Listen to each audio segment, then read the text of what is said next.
आज हम चर्चा करेंगे रति कर्ण का जन्म कैसे हुआ और महाभारत का युद्ध भी कैसे हुआ और महाभारत के में कर्ण का जन्म कैसे हुआ। तो हम समझेंगे धृतराज पांडु और विद्युधर के लालन पालन का भार भीष्म के ऊपर था। तीनों पुत्र बड़े होने पर विद्या अध्ययन के लिए भेजे गए और धृतराज बाल विद्या में, पांडु धनुर्विद्या में तथा विद्युधर धर्म और नीति के निपुण हुए। युवा दोनों होने पर धृतराज अंधे होने के कारण राज्य के उत्तराधिकारी न बन सके और विद्युधर 10 पुत्र थे, इसलिए पांडु को ही हस्तिनापुर का राजा घोषित किया गया और भीष्म ने धृतराज का विवाह गांधारी की राजकुमारी गांधारी से कर लिया।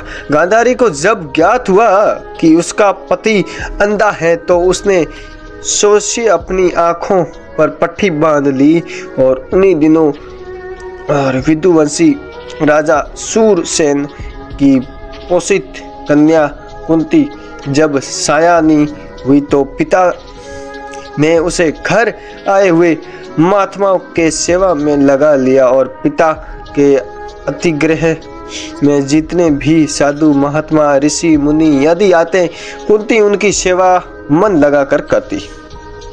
एक दिन वह दुर्वासा ऋषि आ पहुंचे तो कुंती ने उनकी भी मन लगाकर सेवा की और कुंती की सेवा से प्रसन्न होकर दुर्वासा ऋषि ने कहा कि कुंती पुत्री, मैं तुम्हारी सेवा से अत्यंत प्रसन्न हूँ, अतः मुझे एक ऐसा मंत्र देता हूँ जिसके प्रयोग से तू जिस देवता का स्मरण करेगी तो वे तत्काल तेरे समक्ष प्रकट होकर और कुंती तेरी मनोकामना पूर्ण करेगा। और इस प्रकार दुर्वासा ऋषि कुंती को मंत्र प्रदान कर चले गए और एक दिन कुंती ने उस मंत्र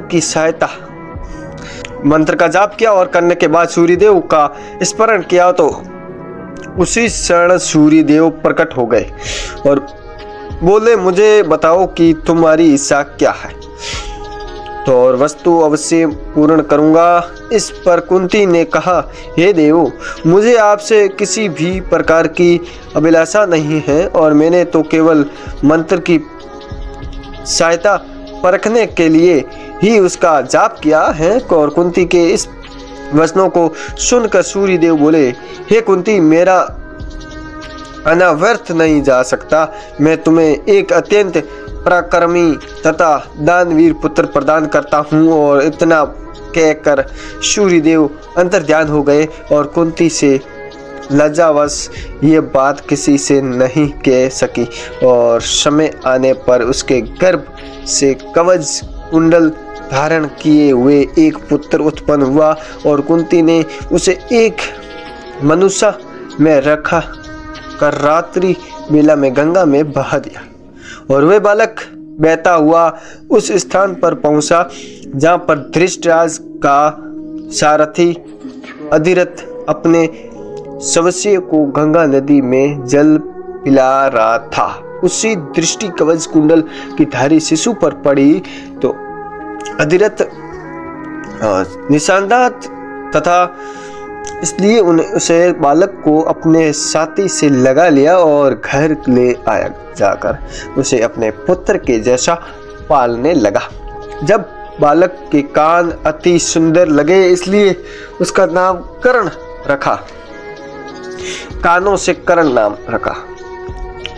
और कर्ण गंगा जी में बहता हुआ जा रहा था कि महाराज धृतराज के सारथी अधिरथ उनकी पत्नी राधा ने उसे देखा और उसे गोद में ले लिया और उसका लालन पालन करने लगे। और कुमार अवस्था से ही कर्ण की रुचि अपने पिता अधिरथ के समान रथ चलाने की वजह युद्ध कला में अधिक थी।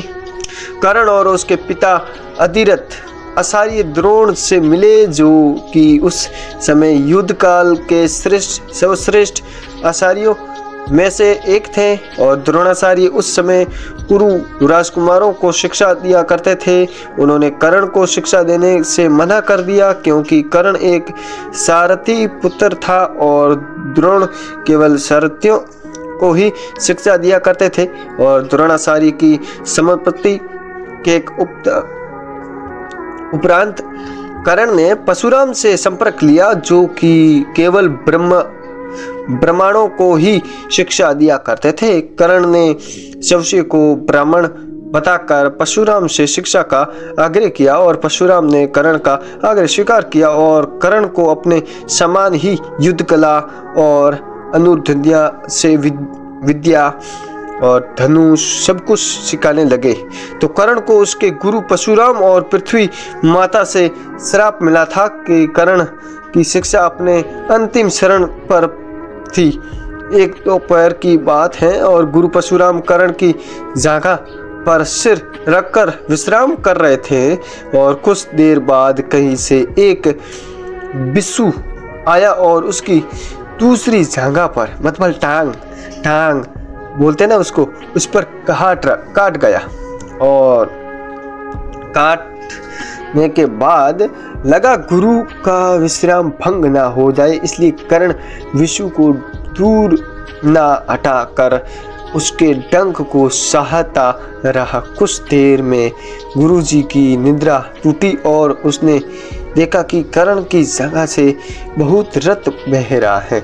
उन्होंने कहा कि केवल किसी क्षत्रिय में ही इतनी सहनशीलता हो सकती है कि वह विष्णु डंक को सह ले लेना चाहता है।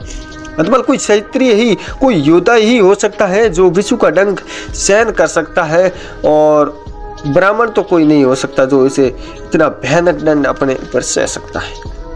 भाषण के द्वारा श्राप दे दिया गया। जब कर्ण को उनकी दी हुई शिक्षा की सर्वाधिक आवश्यकता होगी और उसी दिन वह उसके काम मतबल विद्या भूल जाएगा जो कर्ण को सबसे अधिक विद्या की आवश्यकता होगी, उसी समय कर्ण अपना ध्यान भटक जाएगा क्योंकि तीर नहीं भूल जाएगा, नहीं चढ़ा पाएगा धनुष पर। कर्ण जो कि स्वयं ये नहीं जानता था कि वह किस वंश से है और ने अपने गुरु से क्षमा मांगी और कहा कि उसके स्थान पर यदि कोई और शिष्य भी होता तो वो भी यही करता। अज्ञापी कर्ण को क्रोधवश श्राप देने पर उन्हें ग्लानि हुई पर वे अपना श्राप वापस नहीं ले सकते थे। तब उन्होंने कर्ण को अपना विजय नामक धनुष प्रदान किया और उसे ये आशीर्वाद दिया कि उसे वे वस्तु मिलेगी जिसे वे सर्वाधिक चाहता है।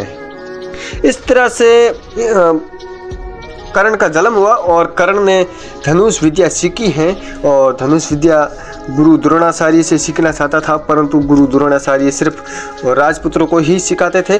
और कर्ण ने अपने परशुराम से संपर्क किया और परशुराम ने शिक्षा दी और कर्ण ने ब्राह्मण रूप धारण करके किया था। और परशुराम जी विश्राम कर रहे थे और विश्राम के समय कर्ण को एक विष्णु आकर डंक मारता है और कर्ण उसको नहीं हटाता है और कर्ण के जांघा पर बहुत ज़्यादा रक्त बहता है और परशुराम का निद्रा भंग होती है और भंग होने के बाद देखता है तो परशुराम को पता चलता है कि यह कोई क्षत्रिय योद्धा ही है जो इतना बड़ा मेरे लिए कष्ट सह सकता है।